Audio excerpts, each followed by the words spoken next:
Chapter 1. The Hall of 1,000 Victories. By the time Earth was admitted into the Varexian Accord as a probationary member world, humanity had already learned one uncomfortable truth about galactic diplomacy. No one respected a species whose greatest recent achievements sounded peaceful. The broader interstellar community admired terrifying things. It admired battle fleets that could crack moons, empires that had survived extinction cycles, bloodlines that could trace their war banners across 10,000 years of recorded conflict, and warrior cultures that wrapped violence in ceremony until it looked almost holy. Humanity, by contrast, arrived carrying treaties, logistics algorithms, medical nanofabrication patents, ecological recovery systems, and a long history of winning its worst wars so far in the past that most alien strategists dismissed them as primitive tribal convulsions irrelevant to modern stellar conflict. Earth's delegates smiled politely through all of this because diplomacy required patience, but patience did not make the contempt harder to miss. In the formal receptions of the Accord, humans were often treated with the fond condescension reserved for recently uplifted species or useful civilian specialists good at repairing broken infrastructure, good at adapting, good at surviving, perhaps even clever in a frantic mammalian way. But not a people whose old legends deserved serious comparison beside the battle epics of civilizations forged in the furnace of galactic slaughter. The worst of this attitude concentrated around the warrior houses of the Karzathi Dominion, a towering reptilian species whose bones were denser than alloy frames, and whose social hierarchy revolved around battlefield merit, inherited combat memory rights, and ritualized displays of martial dominance. Karzathi officers did not simply believe they were superior fighters, they believed war itself had chosen them as its most articulate expression. Their cities were lined with victory spires carved from the armor of defeated enemies. Their naming ceremonies for children involved the recitation of ancestral kills. Their museums displayed not peaceful inventions or cultural treasures, but weapons, bones, banners, and battlefield recordings arranged with almost religious care. Among them, one figure towered above even the proudest generals and duel masters. High Marshal Varkesh of the Black Sable Legion, victor of the Helion Purge, breaker of the Aser Revolt, and living hero of the Siege of Torm's Gate, where, according to every public retelling, he had held an orbital breach with only 6 surviving warriors against a swarm species 3 million strong. Whether every detail of that story was true did not matter. It had already become mythology, and mythology carried more force in the Accord than most legislation. So when the Accord convened the Festival of Martial Memory on the neutral world of Iller Prime, inviting every member species to present the legends that had shaped their military identity, the atmosphere had all the makings of a diplomatic embarrassment for Earth. The festival took place in the Hall of 1,000 Victories, a colossal amphitheater of black crystal and pale metal suspended above the sea cliffs of Iller's western continent. Its inner walls were alive with layered hollow murals of ancient battles, its ceiling a shifting map of historic war fronts, and its central forum ring large enough to land a corvette in. Delegations from across the Accord attended not merely as spectators, but as judges of cultural seriousness. Some species arrived with weapon dances, some with war songs transmitted through sonic organs no human ear could comfortably parse, some with living memory keepers who had survived conflicts older than Earth's industrial age. Humans, advised by their diplomats to present something respectable but not confrontational, planned to offer a curated account of Earth's legendary defenders. Figures like Achilles, Hua Mulan, Sun Tzu, Joan of Arc, King Leonidas, Miyamoto Musashi, Shaka Zulu, Saladin, Alexander Nevsky, Admiral Yi Sun Sin, and dozens more drawn from histories where courage, tragedy, cunning, and endurance had become story as much as fact. From the beginning, the Karzathi made their opinion of this choice clear. They did not object formally. That would have granted the human presentation too much dignity. Instead, they mocked it the way apex predators mock prey too small to be worth full attack. As holographic displays in the festival's outer galleries showed stylized Earth reconstructions of ancient battlefields, Thermopylae's narrow pass, the red cliffs on the Yangtze, the walls of Orleans, the snow-lashed lakes of medieval wars, island fleets driving back invasions under arrow fire, Karzathi warriors gathered in polished armor clusters and made cutting remarks loud enough to carry. They laughed at bronze helmets and wooden ships, at swords forged by hand rather than atomically layered in gravity kills, at cavalry charges, shield walls, and pre-orbital siege engines. To them, Earth legends looked quaint, the military equivalent of children building myths from sharpened farming tools and weather. One broad-shouldered Karzathi captain paused before the display of Thermopylae and said, in translated trades so smooth it felt rehearsed, "You honor a defeat because 300 of your kind delayed a stronger army for a few hours? Among us this would be called poor strategic retreat planning." His companions hissed laughter. Another scoffed at the panel depicting Mulan disguised among soldiers. "You celebrate deception because your species lack the honesty to breed a warrior caste properly." More laughter. Humans in attendance endured it with tightening jaws and diplomatic smiles.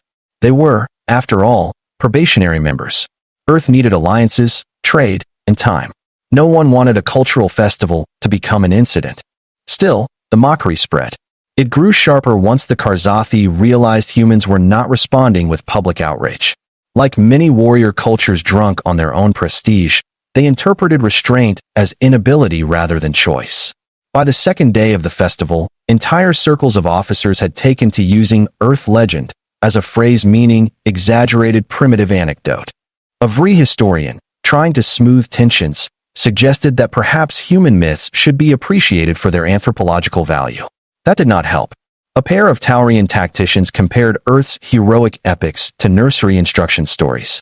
Even some allied species who liked humans privately seemed amused by the contrast between the vast scale of modern galactic warfare and Earth's reverence for ancient individuals fighting with blades, horse archers, and oared fleets. It was all very civilized, very polished, very deniable. No one insulted humanity directly in official session.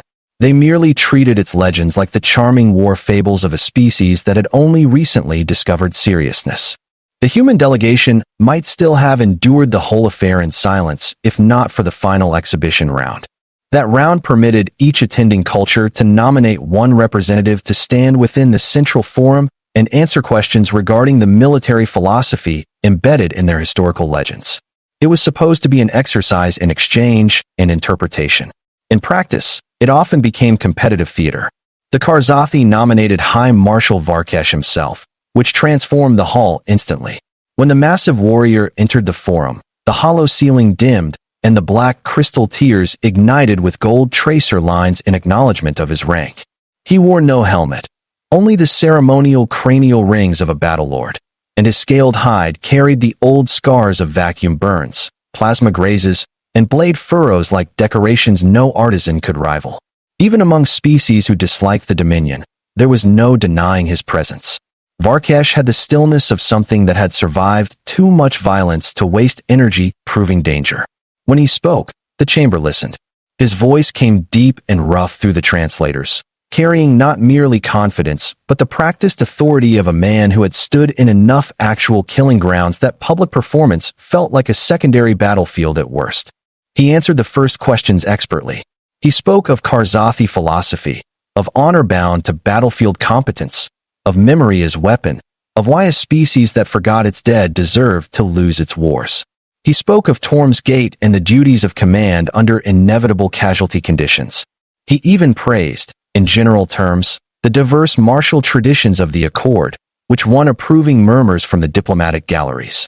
Then one Loran moderator, perhaps naively, perhaps intentionally, asked for his thoughts on the human decision to present ancient terrestrial heroes alongside the great martial lineages of interstellar civilizations. Something changed in Varkesh's face, then not rage, not contempt exactly, but a kind of sardonic amusement edged with predator teeth. He turned toward the human delegation tier, where Earth's representatives sat beneath their blue and white Accord banners, and said, "Every species is entitled to its foundational stories. Hatchlings need legends, after all, but let us not confuse emotional value with martial relevance." The translators rendered his words in 100 languages at once. The hall grew still. Varkesh continued, and now even those who had privately tired of Karzathi arrogance leaned forward because the tension had become undeniable. Humans recite names from eras before atmosphere mastery, before field shielding, before orbital doctrine, before bioforged armor, before military cognition meshes.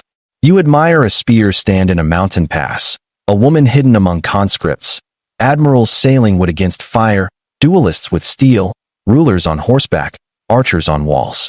These may have inspired your species once. Fine. But in the age of suns under siege, they are curiosities. Sentimental artifacts. He tilted his head, crest rings glinting under the hall light. If the legends of Earth are the best proof of human martial spirit, then perhaps the galaxy has overestimated the danger of your rise. A wave moved through the chamber, not laughter this time, but the colder disturbance that comes when an insult lands too well to be safely ignored. Human diplomats stiffened. A few allied envoys looked away out of second-hand embarrassment. Even some Karzathi officers seemed uncertain whether their hero had pushed too far in an official forum. Then, before the Earth delegation could decide whether silence or response would be less damaging, a low request signal chimed from the human tier. Someone wanted the floor. At first few noticed him because he was seated not among Earth's senior diplomats, but 3 rows back in the shadowed portion reserved for military advisors and historical consultants. He rose slowly, and what caught the hall's eye was not dramatic height or ornate insignia, but the quiet plainness of him. He was an older human male, perhaps in his late 60s by Earth standards, broad in the shoulder but no longer young in movement, with close-cropped gray hair, brown skin weathered by time and scar tissue, and a formal dark civilian jacket bearing only a small accord pin and a faded Earth defense ribbon most alien spectators would not recognize. There was a cane at his seat, though he did not use it at first when standing. His face had the calm line severity of someone long accustomed to being underestimated by those who mistook stillness for softness. The moderator, likely assuming he was a minor advisor eager to defend cultural pride, granted him speaking privilege with the absent politeness one offers manageable disruptions. The man stepped into the central forum light and looked first at the human delegation, then at Varkesh, and finally up toward the tiers where thousands of warriors, diplomats, scholars, and spectators waited to see whether Earth would answer insult with wounded sentiment. When he spoke, his voice was neither loud nor heated. "My name," he said, "is Elias Ward, retired fleet captain, Earth Defense Emergency Command." He paused just long enough for the translation wave to settle. "And High Marshal Varkesh is correct about one thing. If you think Earth tells those stories because we believe spears and wooden ships are equal to modern dreadnoughts, then you have understood absolutely nothing about us." The hall did not yet know it, but the mockery had just reached the point where it would begin to die. Chapter 2. What Humans Mean by Legends. Silence in the Hall of 1,000 Victories was a strange thing, because the place was built to amplify spectacle. Under ordinary conditions there were always whispers layered beneath formal speech, always translation murmurs, shifting scales, clicking claws, biosuit servos, air cycling through the vaulted architecture, the subtle living noise of too many species gathered in one symbolic arena. But after Elias Ward's opening sentence, the hall seemed to contract around him. It was not that the audience respected him yet. Most of them did not even know his name. It was that something in his tone cut across the expected script. He had not risen like an offended patriot defending old heroes from insult. He had risen like a man correcting a dangerous misunderstanding. Varkesh, still towering beneath the gold-lit tracer lines of the central forum, narrowed his eyes slightly. Not threatened. Not yet. Merely attentive in the way seasoned predators become attentive when prey fails to behave according to category. Elias took another step forward, the polished black floor reflecting the lines in his face and the ribbon at his chest. Now that the chamber lighting hit him fully, observers could see more details. The stiffness at one knee, the faint tremor in his left hand only when it hung at rest, a pale burn seam disappearing beneath his collar, the old, deliberate way he carried his shoulders as though some part of his body had long ago paid for surviving pressure and never fully forgot the debt. He did not look like a myth.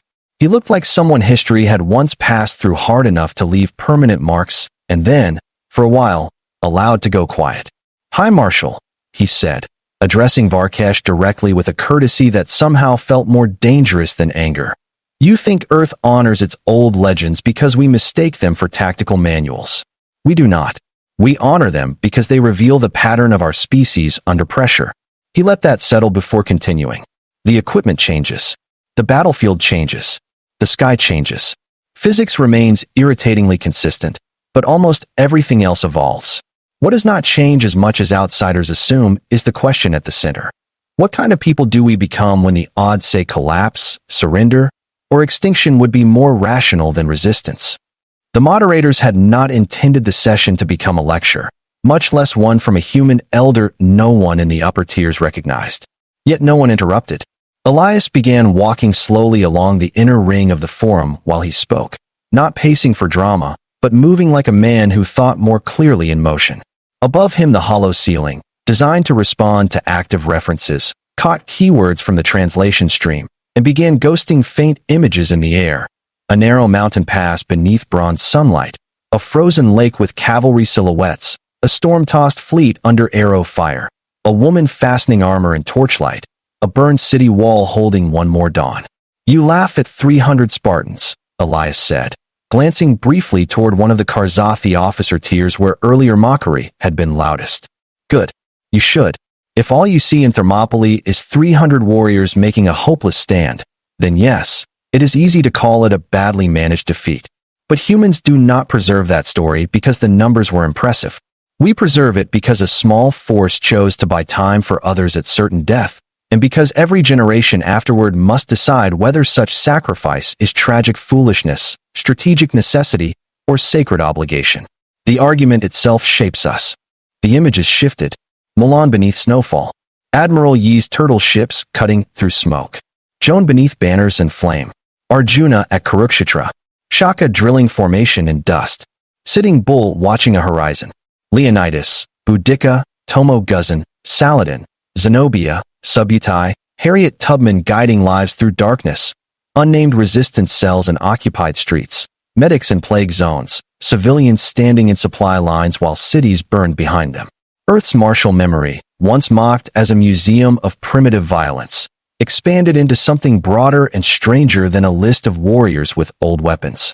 Our legends, Elias said, are not kept because their tools remain useful. They are kept because they teach us what courage looks like in forms technology cannot replace. Cunning without superiority. Duty without hope of reward. Defiance when defeat is statistically obvious. Leadership when legitimacy is uncertain. Sacrifice made by flawed people, not by clean myth machines engineered for war. A murmur moved through the non-human tiers, now not dismissal, but reconsideration. Many species had heroic traditions. Few had heard a human explain so plainly that their old stories were not claims of superiority in technique, but continuity in moral pattern. Varkesh folded his arms over his scaled chest. A poetic answer, he said, and though his tone remained controlled, a certain edge had entered it. But war is not won by moral pattern. It is won by force, doctrine, and material truth. Elias turned toward him and, to the surprise of the chamber, smiled faintly. Of course it is, he said. And that is the second thing you misunderstand. Humans know perfectly well that war is industrial. We learned that in blood before most of your younger empires had stable metallurgy. We know that logistics decide campaigns, that production depth eats brilliance, that morale without ammunition is just expensive tragedy. We are not sentimental about mechanics.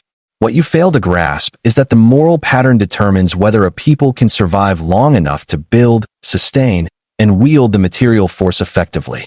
Now the hall was truly listening.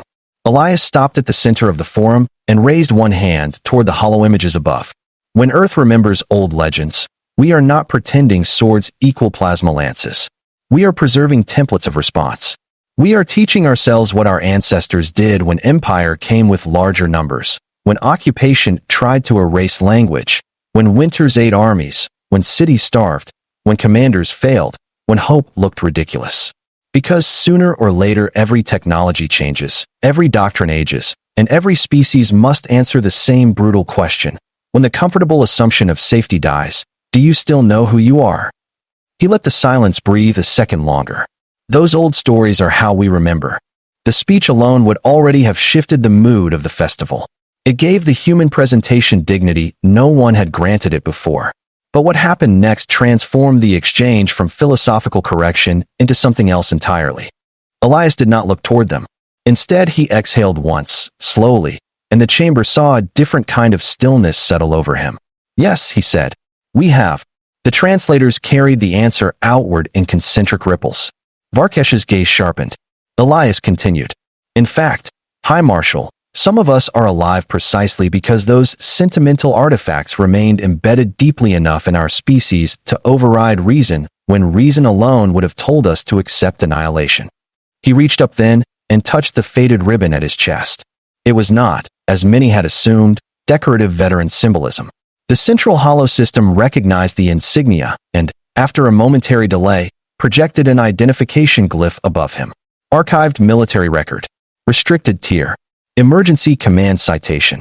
Partial declassification. The hall stirred audibly now. Even before the text fully resolved, people understood the shift. This ordinary-seeming human elder was not merely a historical consultant. He belonged to something that had once been sealed. Varkesh's amusement had vanished completely. "What action is that ribbon from?" he asked. Elias looked directly at him. "The 9-day silence," he said. For a heartbeat. Many in the chamber did not react because the phrase meant nothing to them. But among military analysts, older diplomats, and a handful of species who maintained deep strategic archives, the effect was immediate and visceral. Some actually turned in their seats. A VRI admiral went rigid. One of the Sealan Archives delegates made a sharp, involuntary sound. Even the moderators exchanged startled glances. The 9-day silence was not supposed to be discussed in open festival forum because almost nothing about it had ever been fully public. There were references, rumors, redacted threat assessments, and the occasional whispered claim among strategic communities that humanity's rise to quiet relevance in the last century had less to do with economic flexibility than with surviving a war nobody was officially permitted to describe in detail. The public story said only that Earth had endured a severe perimeter crisis during its pre-Accord era, after which certain expansionist powers simply ceased to exist as meaningful threats. No formal war record had ever been widely circulated. No celebration campaign was known. No triumphal monuments had followed. Humans, suspiciously, never used the event for prestige. Elias must have seen recognition spreading unevenly through the hall, because his voice softened rather than sharpened. "Yes," he said, answering the room as much as Varkesh. "That one." He lowered his hand from the ribbon. "You mock our old legends because you think they are all we have. They are not. They are simply the part we are still willing to discuss politely." Then he turned his full attention back to the Karzathi hero whose ridicule had started the exchange. "You want relevance, High Marshal? You want to know whether Earth's legends still matter in the age of suns under siege? Then perhaps it is time someone here heard what happened when an interstellar war species made the same mistake you just made when they looked at humanity's old stories, laughed, and assumed those stories meant we did not know how to become terrible." No one laughed now.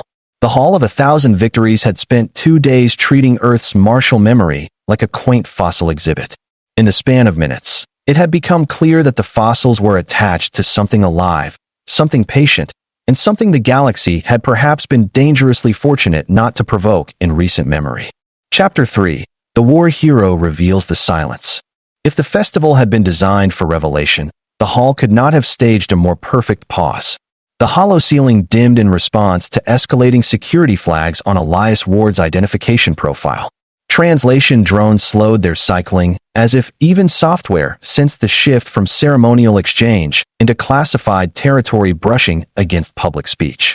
Along the far diplomatic tiers, human delegates began receiving rapid-fire authorization inquiries from Earth's off-world command channels, and the fact that none of them immediately moved to silence Elias only deepened the unease. Varkesh stood utterly still now, his heavy-scaled features carved into unreadable focus.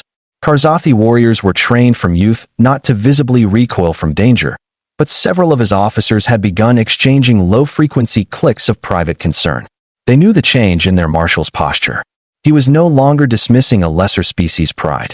He was assessing whether he had stumbled onto a battlefield without noticing. Elias did not rush. That, more than anything, unnerved the chamber. People who speak from wounded pride hurry to reclaim status. People who speak from buried truth take their time, because the truth does not need help standing up. The 9-day silence, he said, was not named by humans. We did not name it at all. The term came later from external observers because for 9 standard days the outer communications web around the Perseus Drift went dark, and when it came back, an empire had effectively ended. A faint projection blossomed above the central forum now, not flashy, not cinematic, but archival, A region of star map space marked in old Accord-independent navigational colors, then overlaid with warning annotation civilian corridors, mining lanes, colony worlds, and, further beyond, a band of territory labeled in hostile crimson script. Elias glanced at the map. Before Earth petitioned for entry into the Accord, before some of you had even decided whether humanity counted as strategically meaningful, the Carrot Ascendancy ruled 43 systems on the far edge of Perseus Drift. They were older than our interstellar age, larger than our trade bloc, better armed than our early fleets, and absolutely convinced that mammalian coalition species existed to be taxed, culled, or annexed according to convenience. The Carrot Ascendancy was not a name most civilians in the hall recognized, and yet the military analysts did. The realization spread in subtle, horrifying increments. Some species had once bordered the Carrot and preferred not to discuss it. Others had inherited corridors the Ascendancy vacated after sudden collapse and regarded the entire event as a historical anomaly.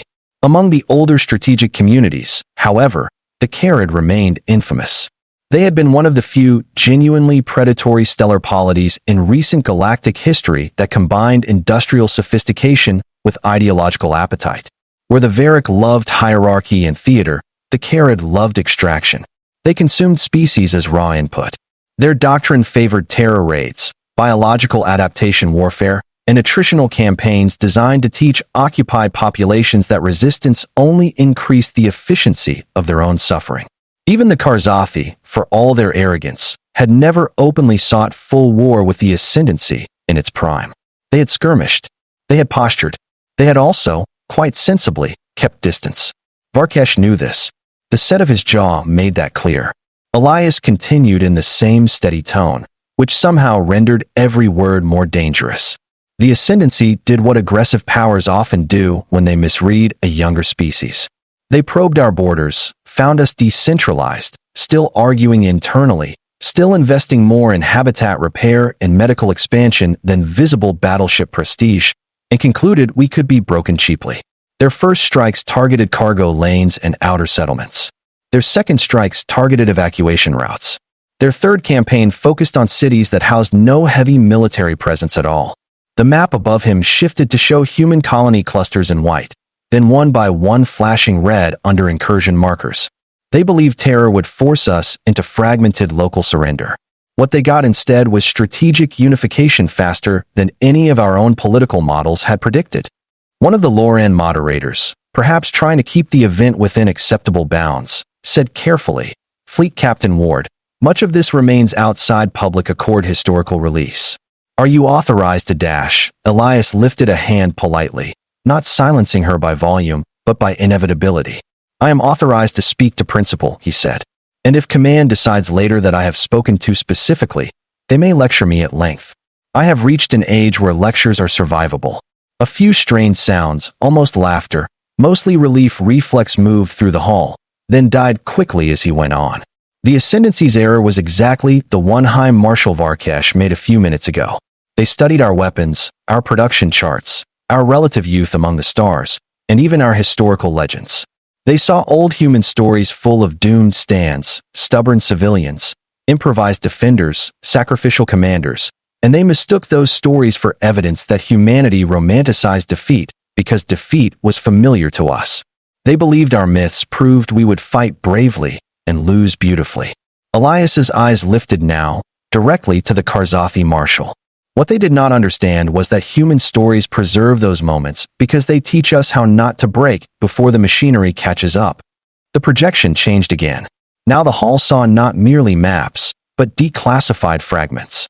Human cargo haulers welded into shield barges. Civilian drydock rings reconfigured into mass fabrication yards. Agricultural colony fleets towing fuel bladders under escort toward outer muster points. Hospital stations relocating under blackout. Engineers sleeping in assembly cradles. Volunteers in emergency infantry lines drilling in hangars beside shipwrights printing replacement armor plates without pause. No chest-beating propaganda. No glorious emperor speeches. Just the industrial face of a species that had decided extinction was logistically unacceptable.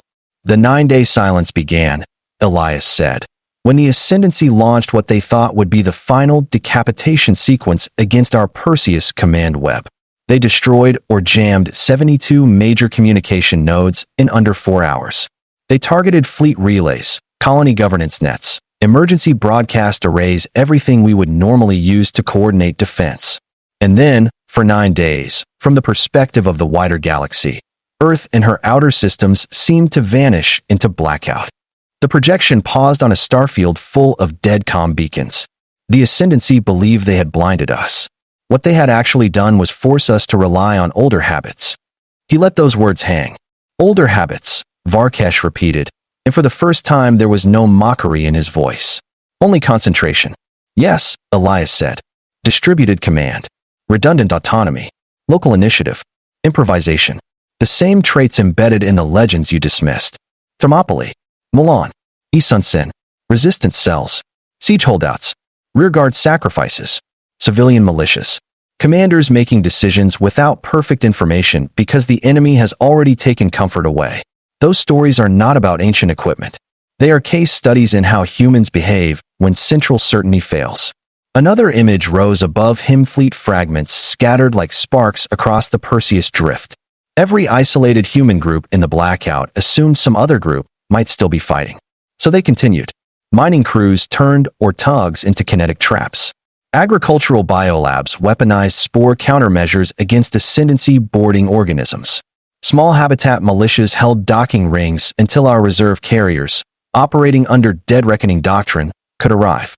Colony children carried message capsules through vacuum maintenance shafts because the drones were all being hunted. Do you understand? Our myths had trained us for centuries not to worship invulnerability, but to normalize persistence under broken conditions. The hall was now utterly his. Even species who had never respected humanity as warriors could not look away from the operational picture forming piece by piece. The Karzathi had imagined ancient Earth heroes as quaint relics. Elias was revealing them as cognitive infrastructure, the deep memory architecture of a civilization uniquely adapted to continue functioning after coherence had been blasted apart. By the 5th day, he said, the Ascendancy realized the blackout had not stopped resistance. It had multiplied it. They could win fleet engagements and still lose worlds because local defenders would sabotage ports before surrendering them intact. They could take cities and find the power grids already rendered useless to occupation. They could jam command and discover human logistics officers had long ago built dead route fallback plans based on centuries-old military theory updated with modern math. The projection now showed supply lines bending, rejoining, duplicating through improbable nodes. The old legends mattered because they had taught us a cultural truth. When everything fails, humans do not wait for perfect orders to continue defending each other. One Taurian strategist, unable to contain himself, blurted from the upper tier. Then why was it called a silence? If you were still fighting, why the silence? Elias turned toward the voice. For the first time, something colder entered his expression. Because on the 6th day, he said, we stopped broadcasting where the Ascendancy could hear us. The map darkened. New icons appeared, human fleet groups disappearing from known lanes, then reappearing behind Ascendancy advanced clusters. The enemy thought the blackout favored them. In reality, it removed our need to maintain visible command coherence. We went quiet. No speeches. No public morale channels. No threat declarations. We let them believe central collapse had succeeded while every surviving command node shifted to Hunter doctrine. A pulse of red markers flared across the projection, then winked out one by one. For 3 days, isolated Ascendancy spearheads lost contact with one another. Fuel trains vanished. Relay cores exploded from sabotage. Boarding fleets arrived at colonies to find their own retreat lanes mined. A war species that had expected obedient prey found itself trapped in a theater where every civilian tug, habitat module, and maintenance crew might be part of the kill web. Now the chamber began to understand why so much of the event had remained restricted. It was not merely a human victory. It was the revelation of a style of warfare profoundly unsettling to any power that relied on intimidation, central shock, and the assumption that younger species would unravel when frightened hard enough. Varkesh's officers were no longer moving at all. They stood in the rigid stillness of soldiers being forced to reconsider their taxonomy of threat. Elias took a breath, and when he spoke again his voice had gone softer, which made it devastating. On the 9th day, Earth re-established full-spectrum communication. The projection showed the blackout sphere dissolving. By then, the Carrot Ascendancy had lost its forward invasion fleets, its fuel corridors, and enough of its core command architecture that internal revolts began before our counteroffensive even reached their home sectors. We did not celebrate. We did not build triumph arches. We buried 12 million dead across 13 human worlds and 21 occupied allied habitats the galaxy barely remembers were there. Then we dismantled what remained of the Ascendancy so thoroughly that most of you now know them only as a collapsed hazard zone in old maps. He turned back toward the ceiling hollow, where the images of Earth's ancient heroes still hovered faintly behind the newer war records. That, Elias said, is what your Ridicule misses. We do not keep old legends because they are all we have. We keep them because when modern war came in its most industrial, inhuman form, those legends had already taught us the reflexes of endurance. They taught us that command can fail and duty remain. That technology can change while sacrifice does not. That being underestimated is survivable if memory is strong enough. Varkash finally spoke, and now the hall heard in him something it had not expected to hear all festival. Restraint born not from arrogance, but from dawning respect. Were you there? He asked. Elias's face did not change, but the answer carried a weight no spectacle could imitate. Yes, he said. At Morospine Relay, Day 7. We had no certainty the fleet still existed beyond our local cluster. We had 3 crippled frigates, a civilian refinery rig full of volunteer welders, 2,000 evacuees sheltering below the ice ring, and an Ascendancy assault brood descending with enough firepower to erase us. My executive officer quoted Leonidas over internal comms. Our dockmaster quoted admirally. One of the civilian teachers in the shelter told the children a story about a woman named Milan because the power had gone and they were terrified. Then we held until reinforcement arrived 22 minutes after every strategic model said we should already be dead. He tapped the ribbon lightly. This is not for winning. It's for remaining in place when the universe had already filed us as lost. The old human looked around the vast hall of alien war prestige, at banners, teeth, claws, ancestral kills, and empires carved into architecture, and spoke the line that would be remembered long after the festival ended. So mock Earth legends if you like, he said. Just be careful you do not mistake the stories that teach us how to die for the stories that taught us how to survive you. No one in the hall laughed at humanity after that. Chapter 4. What the war hero had learned from Earth. Long after the formal session should have concluded, the Hall of 1,000 Victories remained suspended in that rare and unstable state where ceremony has lost control of meaning. Moderators whispered frantically to protocol aides. Translation drones hovered in attentive circles. Delegates from a dozen species signaled simultaneous requests for clarification, historical access, strategic inquiry, and in at least one case, emergency closed-door consultation with Earth's diplomatic office. Yet no one seemed willing to be the first to shatter what Elias Ward had placed in the room. He had done more than defend human honor. He had redefined the frame through which every martial culture present had been evaluating Earth. Humanity's old legends, once treated like charming relics, now stood revealed as the living roots of a war psychology so durable that it had once helped erase a predatory empire during a communications blackout. The implications were not merely cultural. They were strategic, existential, and, for certain powers, deeply unsettling. High Marshal Varkash was among the first to understand that fully. He did not respond immediately. That alone startled the hall. Karzathi heroes were not famous for thoughtful pauses in public challenge. They were famous for dominance, for swift rebuttal, for turning rhetorical friction into displays of superiority. Yet Varkash remained still in the center forum light for so long that observers began to sense the scale of the internal recalculation underway. The ancient warrior species had not survived by being incapable of learning. They had survived by learning only from strength. And now, for the first time in the festival, the human before him had ceased to register as a probationary civilization, explaining sentimental tradition. Elias Ward stood instead as something Varkash's entire species respected at the deepest level possible. A proven survivor of a hidden extermination campaign who spoke of his dead without ornament and of his victories without hunger for applause. That was a language the Karzathi could not ignore even when they hated the lesson it carried. At last Varkash said, "Why did humanity never boast of this?" The question emerged not as accusation, but almost as bafflement. If the ascendancy fell under your counterstroke, why conceal it? Why not teach the galaxy fear properly? A visible shiver of attention moved through the upper tiers. There it was, the heart of the difference between the species. To the Karzathi, demonstrated lethality demanded broadcast, because prestige itself was deterrence. To remain quiet about such a victory seemed incomprehensible, almost wasteful. Elias looked at the old ribbon on his jacket for a moment before answering. Because fear is a bad foundation for the future you actually want, he said. And because most of us who survived the silence did not come out of it feeling glorious. He lifted his head again, gaze sweeping not just Varkash but the hall at large. You build identity around war triumphs. Humans build caution around them. Every one of our great victories carries a burial weight. If we remember rightly, victory never feels pure. For many species in the chamber, that answer was stranger than any tactical detail Elias had revealed. War cultures understood triumph, revenge, pride, dynastic proof, the purifying value of struggle. They did not always understand a civilization that could be monstrously effective in conflict and yet distrust the intoxicating effects of its own success. A Thrin philosopher actually rose halfway from her tier, then sat again, as if the thought required stillness to process. But Varkash did not retreat into abstraction.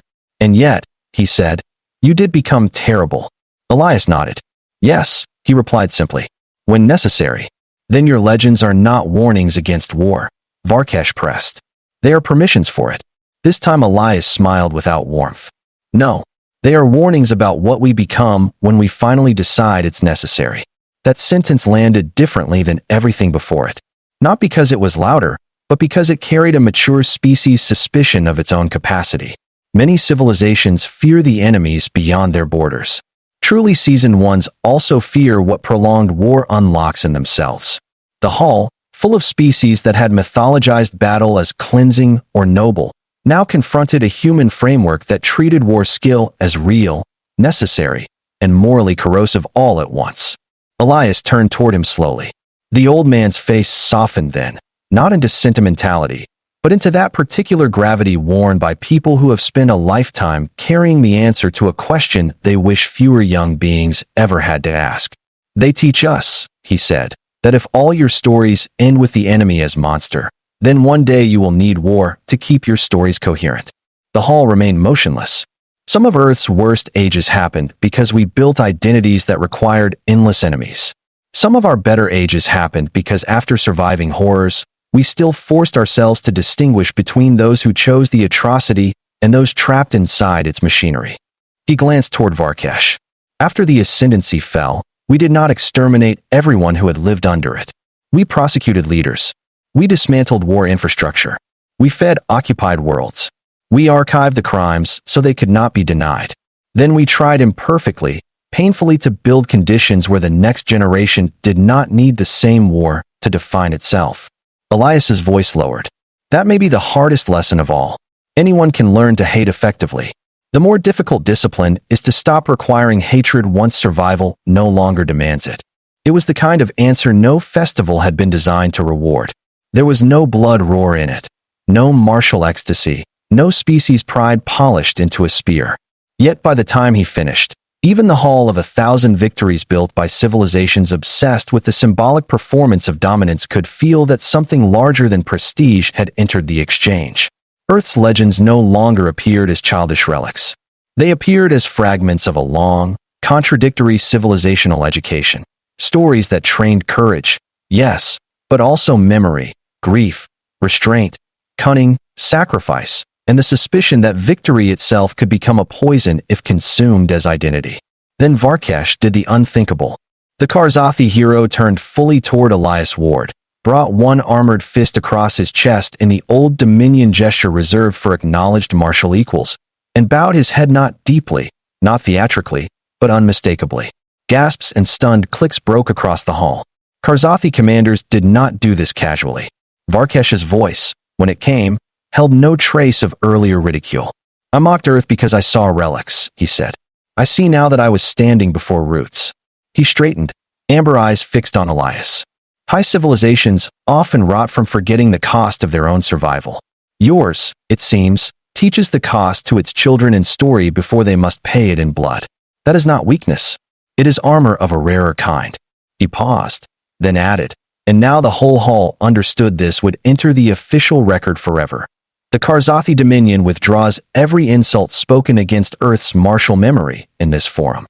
The old human looked up at the shifting title, then out over the hall filled with warriors who had arrived expecting to judge the scale of one species' myths and were now confronting the scale of its memory. He answered without hesitation. That Earth legends were never about the weapons, he said. They were about the kind of people who keep standing when the world believes they should already be gone. No one tried to improve on that. The session ended to a silence more respectful than applause. Then, slowly, species by species, the hall rose. First a few diplomats, then military analysts, then whole delegation tiers, and finally even the Karzathi warriors in serried bronze-black ranks. It was not a celebration. It felt closer to collective acknowledgement. Some among the human delegates were openly shaken. Others sat very still, perhaps realizing only now how much of their own past had remained hidden under the polite language of probationary membership. Requests for Earth's historical archives would multiply in the months that followed. So would strategic interest, cultural fascination, and a new kind of caution from species who had once treated humanity's preference for compromise as evidence of shallowness. The festival record would later mark Elias Ward's appearance as the moment Earth ceased to be viewed as a promising young civilization with useful infrastructure and became understood, at least among serious minds, as something far older in political instinct than its recent interstellar status suggested. A species whose peace had not been purchased by innocence, but by memory disciplined into restraint. When the hall had mostly emptied and the hollow ceiling dimmed back to star maps, Elias finally reached for the cane he had left near his seat. Varkesh approached him one last time, not with guards or grandeur, but alone. Up close the contrast between them was almost absurd. The towering scaled war hero whose species wrapped power in spectacle, and the aging human veteran whose most dangerous quality seemed to be the refusal to forget the right things. Fleet Captain, Varkesh said quietly, your people conceal terrifying depths. Elias adjusted his grip on the cane. So do yours, he replied. Difference is, we're trying to make sure our stay under adult supervision. To Varkesh's credit, he actually laughed, a low rough sound like stones shifting under pressure. Then he inclined his head once more and left without another word. Elias lingered a moment longer in the near-empty hall of 1,000 victories, looking up at the star maps and the fading ghost images of Earth's ancient defenders still suspended faintly in the system's memory cache. Bronze spears, river fleets, snow-covered walls, ordinary human faces lit by impossible odds. The old stories, the old patterns, the old warnings. He knew better than anyone that legends could become dangerous if worshipped blindly. But he also knew the opposite danger. What happened when a species forgot the hard-earned shapes of courage that had once carried it through its darkest centuries? Behind him, somewhere out in the corridor, he could hear younger human officers already being cornered by fascinated alien strategists asking for reading lists, battle histories, and translated epic sources. The thought made him smile. Let them read, he thought. Let them finally understand that Earth had never preserved its legends to impress the galaxy. It had preserved them so that when the galaxy eventually tested Earth the wrong way, humanity would remember exactly who it was.